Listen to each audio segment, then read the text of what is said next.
नमस्कार। आज की इस गहरी पड़ताल में आपका स्वागत है।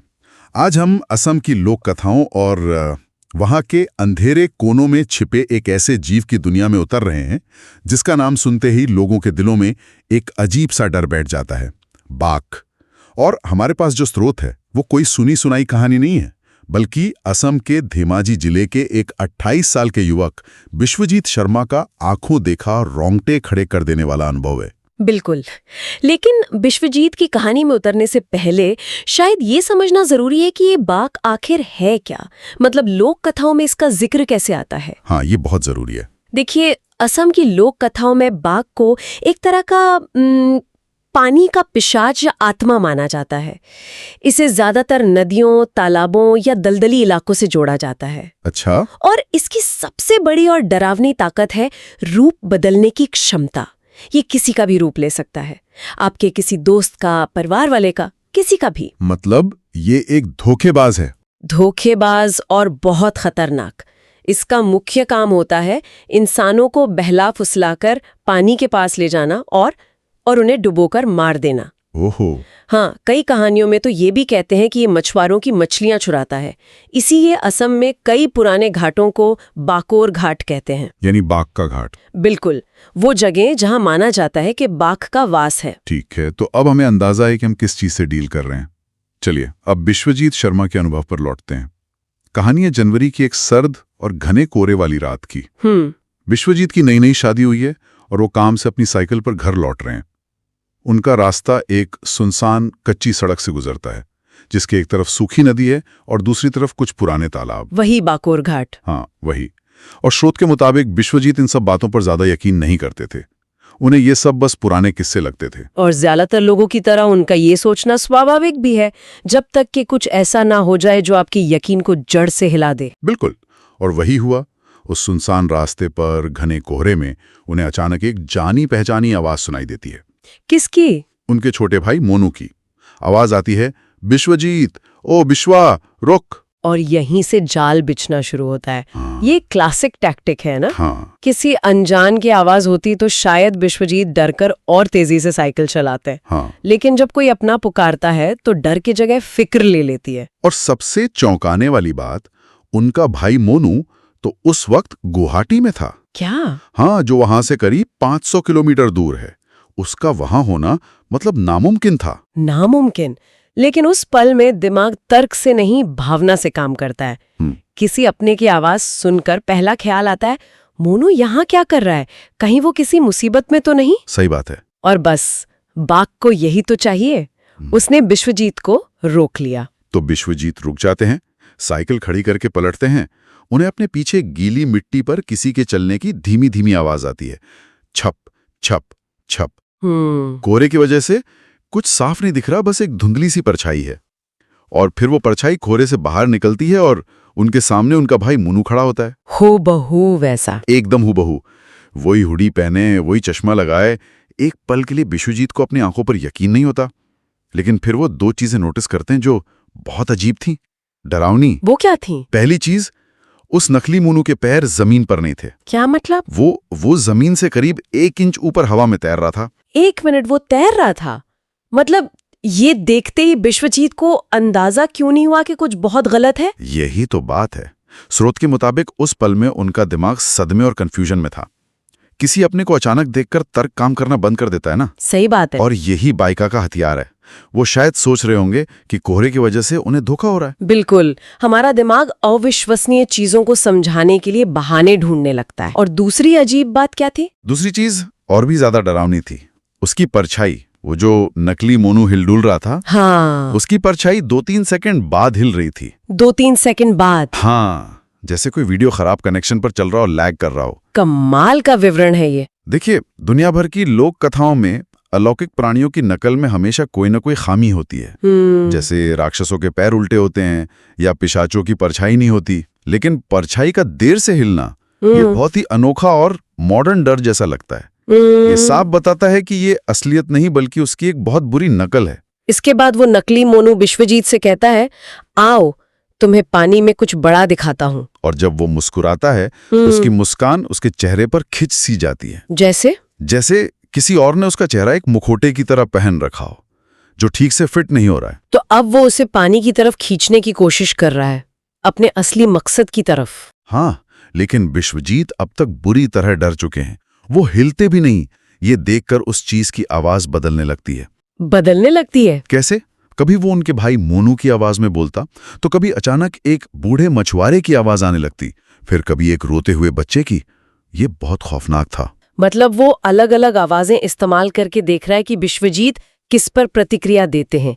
ये एक शिकारी का बर्ताव है। हाँ, जब अपने शिकार को समझने की कोशिश कर रहा है और जब कोई भी चाल काम नहीं करती, तब वो अपनी असलियत पर आता है। और वो असलियत बहुत भयानक थी।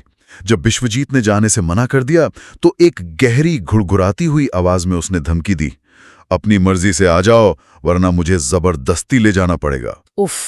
और फिर उसका शरीर बदलना शुरू हो गया। क्या हुआ इसके बाद? उसकी उंगलियां वो अजीब तरह से लंबी और पतली होने लगी। उसकी त्वचा स्लेटी और गीली होकर टपकने लगी, जैसे जैसे कच्ची मछली का मांस हो। बाप रे! उसका चेहरा पिघलने लगा। एक पल में भाई का चेहरा, अगले पल में उस बूढ़े मछुआरे का, और आखिर में एक लाश जैसा चेहरा जिसकी आंखें कांच की तरह थीं, एकदम मछली जैसी। और वो बदबू? हाँ, चारों तरफ सड़ी हुई मछली और गीली मिट्टी की तेज बदबू फैल गई। तो यहाँ बाघ का असली रूप सामने आ गया।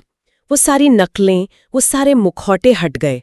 मछली जैसी आंखें, गीली त्वचा, सड़ी हुई गंध, ये सब उसके पानी से जुड़े होने का सीधा सबूत है। सही है। ये बताता है कि उसका असली रूप इंसानी है ही नहीं, वो पानी का जीव है।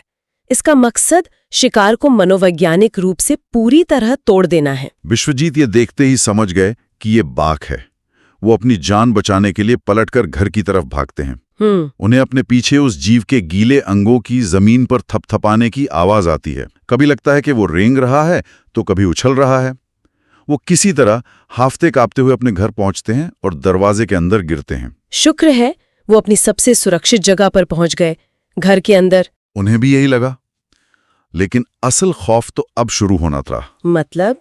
जब उनकी पत्नी ने उन्हें इस हालत में देखा, तो वो चीख पड़ी। वो डर से कांप रही थी। उसने कांपती हुई आवाज में कहा, बिस्वा, तुम तो 10 मिनट पहले ही घर आ गए थे। ओहो, ये तो बहुत ही भयानक मोड़ है। विश्वजीत हैरान रह जाते हैं। उनकी पत्नी बताती है कि 10 मिनट पहले विश्वजीत घर आया था। वो पूरी तरह से भीगा हुआ था। अच्छा। उसने एक शब्द नहीं कहा, यहां तक कि पलकें भी नहीं झपकाईं।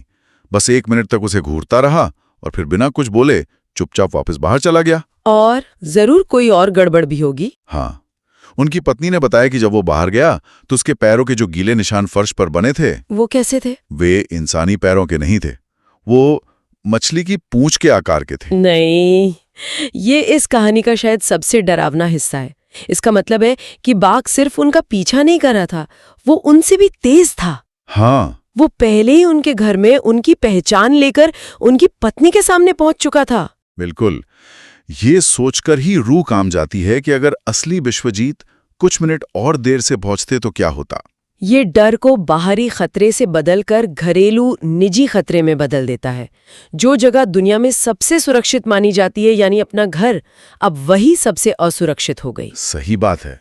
बाघ ने सिर्फ उनकी जान लेने की कोशिश नहीं की, उसने उनकी पहचान चुराने की कोशिश की। ये क्लासिक हॉरर ट्रोप है, जहां खतरा बाहर से नहीं अंदर से आता है। और ये ड्रामा यहीं खत्म नहीं हुआ। जैसे ही उनकी पत्नी ने ये सब बताया, दरवाजे पर एक गीली और भारी दस्तक हुई, जोर से, थप थप थप। वो वापस आ गया था। हाँ। और बाहर से फिर से उनके भाई मोनू की आवाज आई, विश्वजीत। विश्वजीत ने हिम्मत की। उनके घर का दरवाजा बांस का बना था, जिसमें छोटी छोटी दरारें थीं। उन्होंने एक दरार से बाहर झांका। और उन्होंने क्या देखा? बाहर उन्हें अपना ही चेहरा दिखाई दिया, उनका हमशक्ल। लेकिन वो चेहरा ऐसा लग रहा था जैसे पानी में डूब गया हो।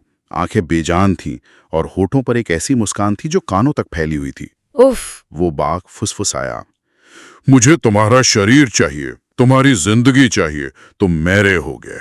अब कोई धोखा नहीं, कोई लुभाना नहीं, ये सीधा टकराव है, जहां बाघ अपना असली मकसद साफ कर रहा है। ये सिर्फ डराना नहीं है, ये पहचान पर कब्जा करने की, जिंदगी चुराने की कोशिश है।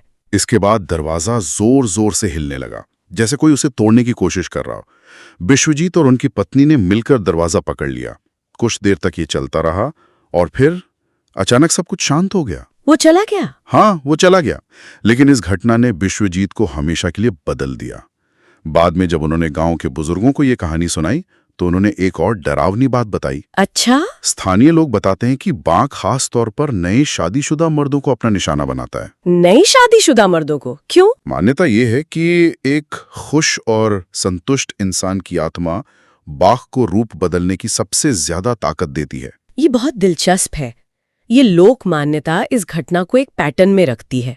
ये अब सिर्फ विश्वजीत का व्यक्तिगत अनुभव नहीं रह जाता, बल्कि एक सामुदायिक डर का हिस्सा बन जाता है। हाँ, और ये धारणा कि खुश इंसान की आत्मा शक्तिशाली होती है, ये भी दिखाती है कि कैसे लोक कथाएं मानवीय भावनाओं को एक तरह की ऊर्जा के रूप में देखती हैं।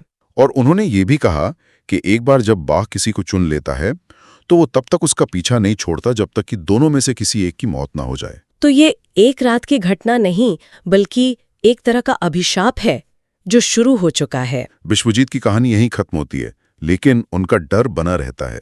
स्रोत में वो बताते हैं कि आज भी सालों बाद जब धेमाजी के तालाबों पर कोहरा छाता है तो उन्हें लगता है जैसे पानी से कोई धीमी आवाज में उनका नाम पुकार रहा है।